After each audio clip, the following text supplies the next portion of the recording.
Capítulo 40. Luego el Señor le dijo a Moisés: Levanta el tabernáculo el primer día del nuevo año. Coloca adentro el arca del pacto y cuelga la cortina interior para encerrar el arca dentro del lugar santísimo. Luego manda traer la mesa y acomoda los utensilios sobre ella. Además, manda traer el candelabro e instala las lámparas. Ubica el altar de oro para el incienso frente al arca del pacto. Después cuelga la cortina en la entrada del tabernáculo. Coloca el altar de las ofrendas quemadas delante de la entrada del tabernáculo. Pon el lavamanos entre el tabernáculo y el altar y llénalo de agua. Luego arma el atrio alrededor de la carpa y cuelga la cortina de la entrada al atrio.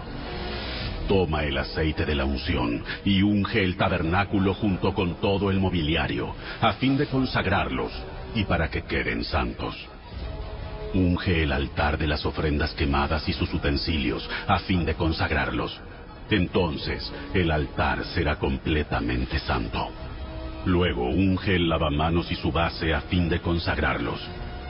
Lleva a Aarón y a sus hijos a la entrada del tabernáculo y lávalos con agua. Ponle a Aarón las vestiduras sagradas y úngelo. Así quedará consagrado para servirme como sacerdote. Luego haz que se acerquen sus hijos y vístelos con sus túnicas. Úngelos como ungiste a su padre, para que ellos también me sirvan como sacerdotes. Al ungirlos, los descendientes de Aarón quedan apartados para el sacerdocio por siempre, de generación en generación.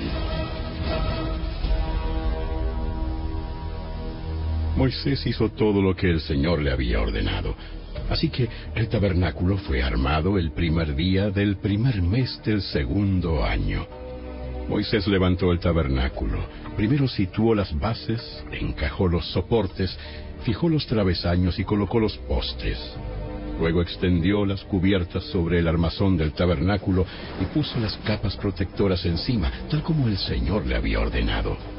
Entonces tomó las tablas de piedra grabadas con las condiciones del pacto y las puso dentro del arca.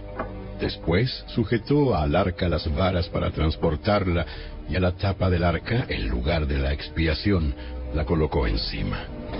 Luego llevó el arca del pacto dentro del tabernáculo y colgó la cortina interior para protegerla de la vista, tal como el Señor le había ordenado.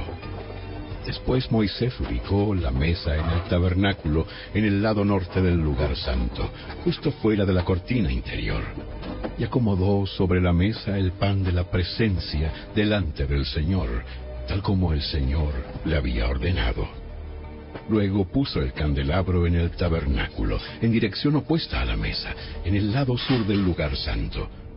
Entonces encendió las lámparas en la presencia del Señor, tal como el Señor le había ordenado. También puso en el tabernáculo el altar de oro para el incienso, en el lugar santo delante de la cortina interior, y quemó el incienso aromático sobre el altar, tal como el Señor le había ordenado.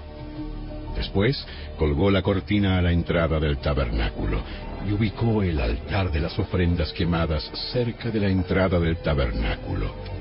Entonces presentó una ofrenda quemada y una ofrenda de grano sobre el altar, tal como el Señor le había ordenado. Luego Moisés instaló el lavamanos entre el tabernáculo y el altar y lo llenó de agua para que los sacerdotes pudieran lavarse. Moisés, Aarón y los hijos de Aarón sacaban agua del lavamanos para lavarse las manos y los pies.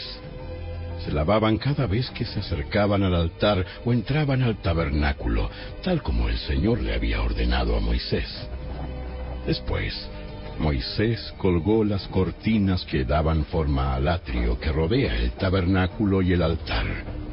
Por último, levantó la cortina en la entrada del atrio. Así por fin terminó Moisés el trabajo. Entonces la nube cubrió el tabernáculo, y la gloria del Señor llenó el tabernáculo.